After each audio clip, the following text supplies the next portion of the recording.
Hi guys, hope everybody had a great weekend. I know it's a crazy world out there. It's all been predicted. If you read what I read, I'm not surprised one bit. This is something I read 40 years ago, but it's an attack on our country from within, from without, if you know what I mean. Because what they're doing is not American. It's not an American way. It's not what we're brought up to do. It's not how this country was founded. And like I said, we're united, we stand. And so if we stand united, this thing will pass too. And if you're a prayer, you need to pray like never before. Because I'm just going to get this out front. This is a spiritual battle for this country. If not the last remaining saints in this world. This isn't to do with people. This is evil spiritually versus good spiritually. Now, if you know what I know, good spiritually wins out and conquers all. And but just as the Israelites were freed from the oppression and slavery of the Egyptians, God just didn't hand it to them. He said, okay, there's a land over there of milk and honey, and you got to fight for it. The key is the ones that realized that God was going to go before them and help them fight, those were the victors. The ones that thought they had to do it on their own, they fell by the wayside. So with God as there's nothing impossible for God. He's an almighty God. So if we have faith in that and he goes before us, before us in this battle, we'll win. And but it's going to be a fight. It's going to be a battle for several months to come, I'm telling you guys. And just need to stick together and stay vigilant. And love, even love those people who are doing wrong. Because even the ones that beat Jesus to a pulp and put thorns in his head and whipped him to where he had no flesh left on his back, and then stabbed nails into his hands and arms and legs, they're, even at the end, God, he said, Father, forgive them. They know not what they do. It was the evil that was bringing this on him through the people. So we need to love on those people and pray for them instead of condemning them and shooting them and asking to be shot and all that. We need to love each other, and love conquers all. So if we stay together and stay vigilant, we'll get there. I've got great hope. And that's all we can do. I can't wait.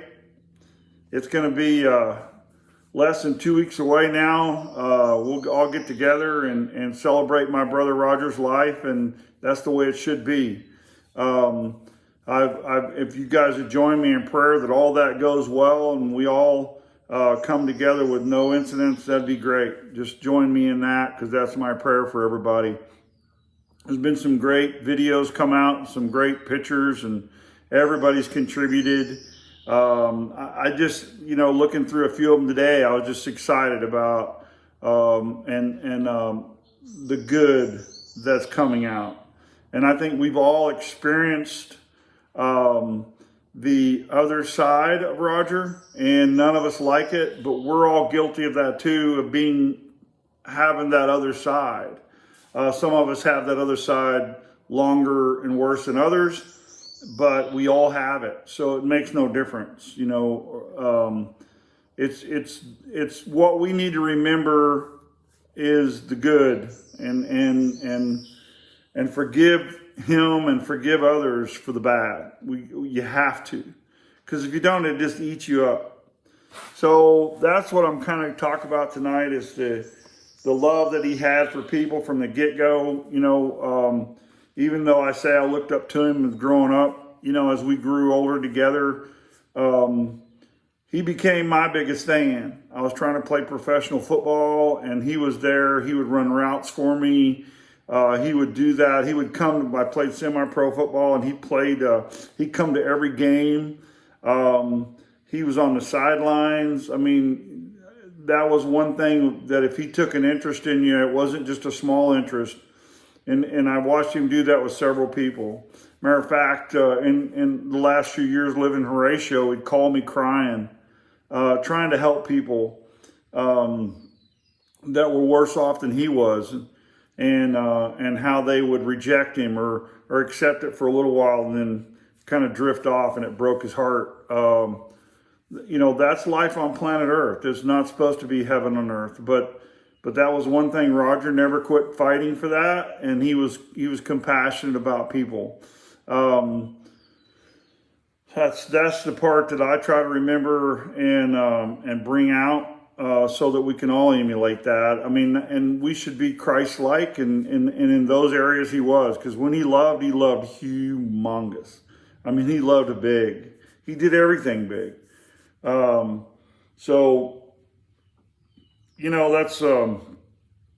one of those things. It's been weighing on me heavy here lately, the way he had to live his life in the last few years. But, like I said before, that's life on planet Earth, and he's had plenty of help. I mean, we've all reached out to help him, and he accepted that help. There's no doubt about it. Sometimes he would push that help away, but that was the lifestyle he chose. So since he chose that, he had to live with it, and he did. He didn't make excuses for himself ever. I've never heard him make excuses, not at all. That was, the thing about, all the different places we lived. The ones I remember first were in Fayetteville, Arkansas, and then moving to Mena and growing up and on and on and on. From then on, I mean, he wasn't just a person in your life. He was a companion. He wanted to engage you in his life, and he wanted to engage in your life. And that's what I really reminisce on and miss the most about him now. But like I said, there's a whole lot about Roger I didn't like. I mean, I didn't like him, but I loved him. Man, I loved him like crazy.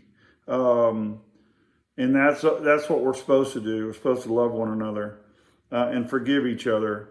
And in times like we're going through right now, that's what we're going to have to do. And like I said, if we let these people, and they're not, like I said, if we let the spirit that is driving these people divide us even more, there's no hope.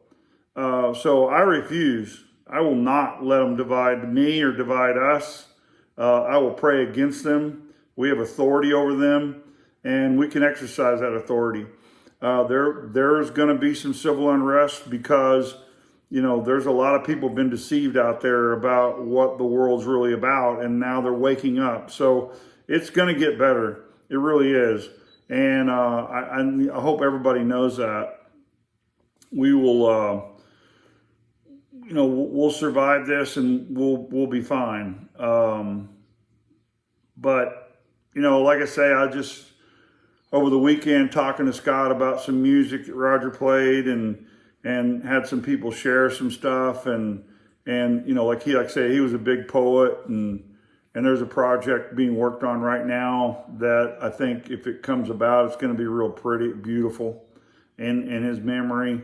And then, we've had some great news over the day. I mean, there's always, if you focus on the bad and you focus on the negative, you're just going to get downtrodden. So you got to look out. I mean, I'm very fortunate to live here out in the country that I can just wake up in the morning and see God's glory of everything the sunsets, the sunrises, and like this morning, we had to kind of redo our garden a little bit, and so I went and bought some more plants and put them out, tilled the whole garden, and then we hadn't planted any seeds yet, so we had Pat Copeland, Bonnie's mom, gave us a can of seeds a long time ago that were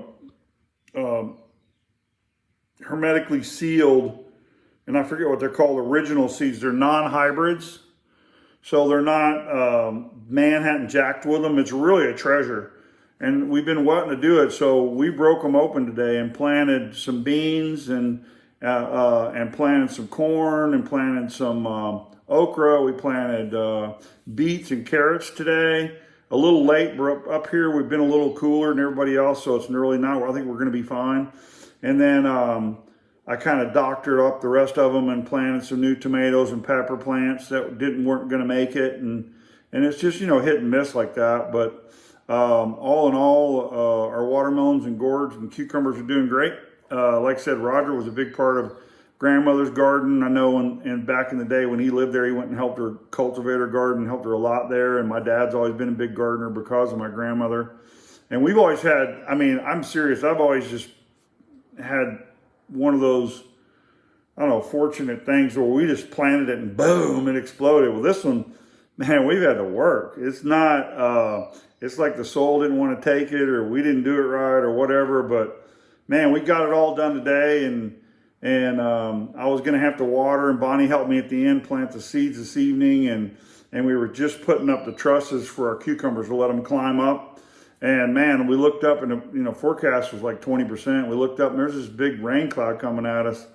And I told Russ, well, I think it's going to miss us. And then by the time we got through right in the middle of putting the trusses up, man, it started getting dark and closer. And next thing you know, man, I was just like, all right, Lord, bring it on. And boom, the bottom fell out, and we got a beautiful rain.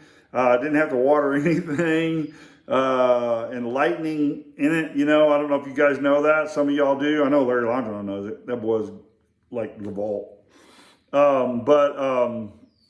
There's when lightning strikes while it's raining, when there's lightning, it releases nitrogen out of the air into the water, and that just grows your leaf and everything above the ground.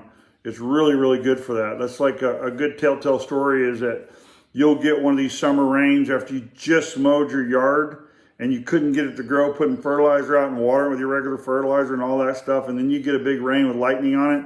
Boy, and 2 days later, it's 2 inches tall. And that's nitrogen. And that's the natural way to get it. We call it mother's milk rain with lightning in it. It's just amazing how that works. But man, we got it done. It was just perfect. Absolutely perfect. Some more good news. Scott's daughter, who is the youngest Kirk, third generation to the last one too, to graduate high school. They finally got to get together. It was in a weird way, but they did it, and they put pictures, and she is like summa cum laude. She's like, oh my goodness, this girl's a brain. And not only that, she's a child of God, and she's just a blessing to the Lord. And man, your name is Kira. She is an amazing little girl. We really, Roger had a big when she was little, had a big nice relationship with her. We were going out to the deer woods, and she's a phenomenal young lady. And hats off to you, Kira. For a good accomplishment. God's got big plans for you. I was thinking back about Roger graduating high school. I couldn't remember. It just seems like there was, but it's kind of foggy, so I didn't want to make something up that didn't happen. But I remember going to the auditorium in Lawton High, and I remember watching Roger graduate. It blew me away. It was huge high school. Man, there was like 1,500 to 1,700 kids in one high school. And that's where Kira graduated from. That's where Riley graduated from, was Winston Churchill in San Antonio. That's a big old school like that too. We were celebrating that today and doing a lot of celebrations today. Not to steal anything away from Kira, it's her day. I got a call last week from putting in a resume from back in March, trying to find some kind of job. I've been by this golf course a couple of times. It's about 30 or 40 minutes away from here, country driving though. It's like you can be there. It's called Power Country Club, and they had some trouble with their greens and gave me a call out of the blue last week, and we've been negotiating, and they sent me an email, and so I'm no longer semi-retired. Wasn't probably gonna, that's all I'd be anyway, because I'd have to, with my Social Security taking it early, it wasn't a whole lot. So with this, we'll get another reprieve and give it one more shot at one more golf course and bring their greens back into good shape. That's my forte. But it's in Comanche, Texas. And so I'm speaking to you now officially as the golf course superintendent at Comanche, Texas, at Par Golf Country Club. They got 250 members, and it's a neat little course, and it's a lake, and it's different from the last course I was at where we had to beg for water. We have more water to know what to do with, and praise the Lord, that is awesome. But we're excited about that. I was going to wait a couple of weeks, but they called me today and said, hey, we kind of want to give this other guy a severance package and let him go when you can be here. Man, I got stuff planned, and I already told them we're going to be gone for Roger's deal on the 11th, and they said that was fine. And so I told them I'd be there Thursday. I've got stuff I got to do tomorrow and Wednesday, and so I'll start on Thursday, and I offer to do it for no money. Just wait till the 16th when I get back. Give me a day's rest and then start, and they can pay me now. If they say, they'll pay me. We'll work all that out. But anyway, we're excited about that.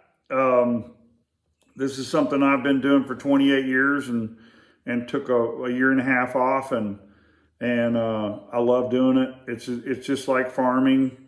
It really is, because you're growing a grass, and you're not growing corn or wheat or oats or anything like that. But it is a plant that you're growing, but you're playing golf on it. Plus, I still like to play golf, and I'm able to do it. Not as good as I used to, but still enjoy it. So I think it's gonna be a good thing, because these guys are all country boys, and we all fit in just fine together. I met the board of directors and the president, and everybody was just, they're all just good old country boys with a country country club. So it's going to be a fun. Like I say, we're excited about it.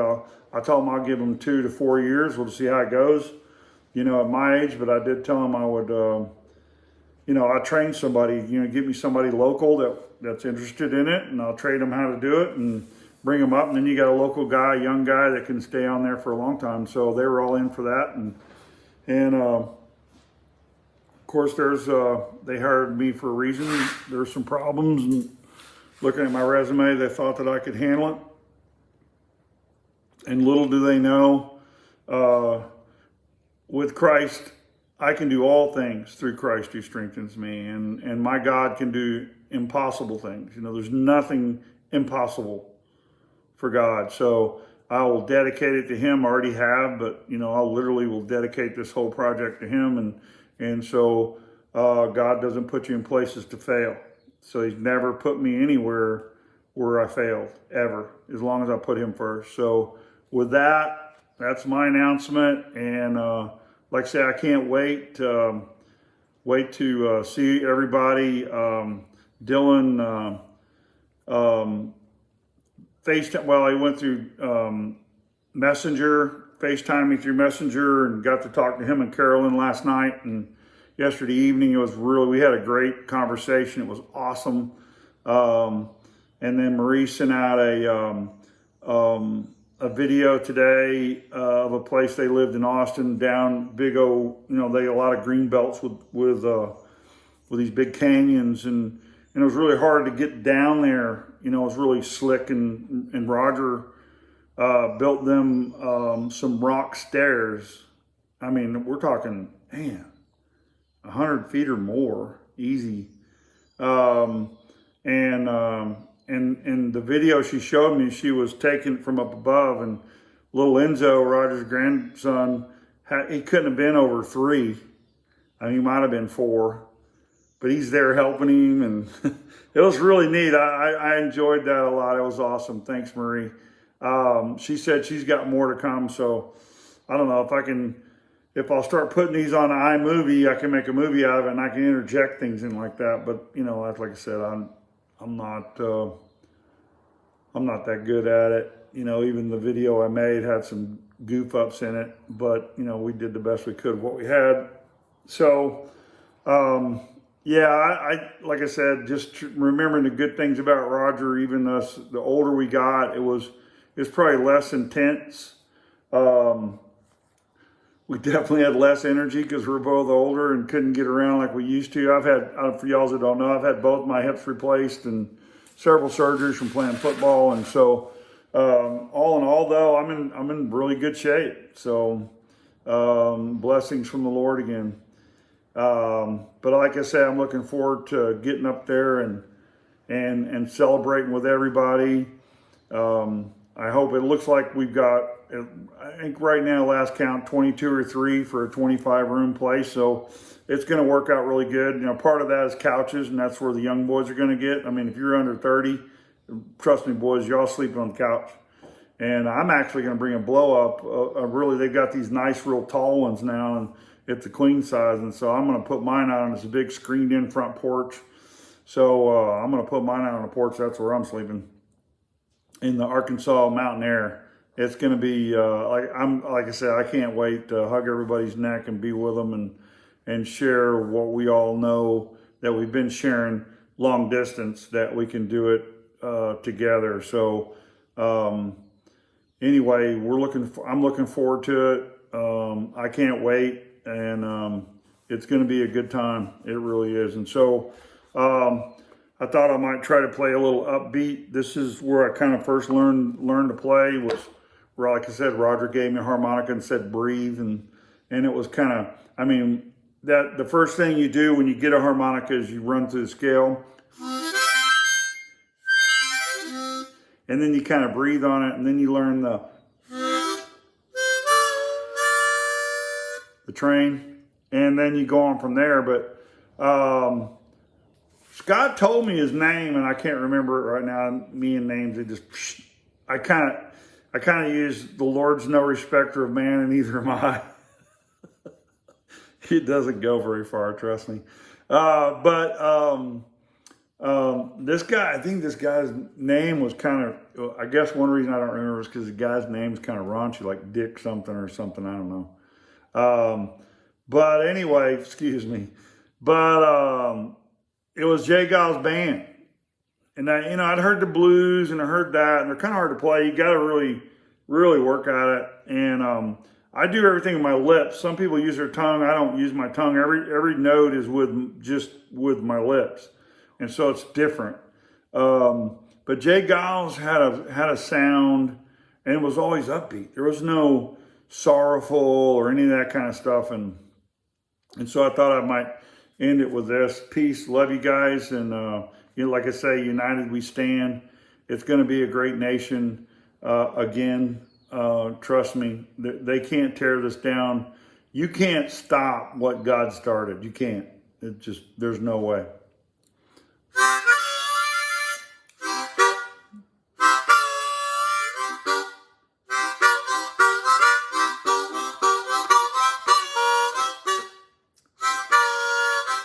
Whoop. You gotta bang it out every once in a while. There we go.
peace.